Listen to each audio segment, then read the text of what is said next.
ਜੱਦਾਂ ਜੱਦਾਂ ਕੱਸੀ ਦੇ ਪੰਜ ਤਨ ਦੇ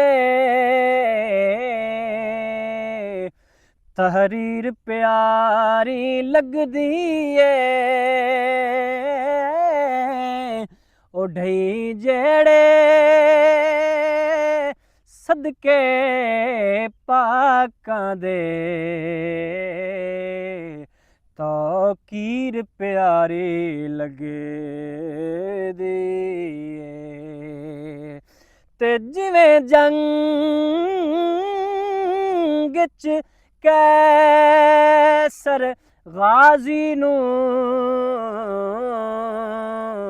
ਸ਼ਮਸ਼ੀਰ ਪਿਆਰੀ ਲੱਗਦੀ ਏ ਇੰਜੇ ਵਾਂਗ ਸ਼ਬੀਰ ਦੀ ਨਿਸਬਤ ਦੇ ਜਾਗੀਰ ਪਿਆਰੀ ਲੱਗਦੀ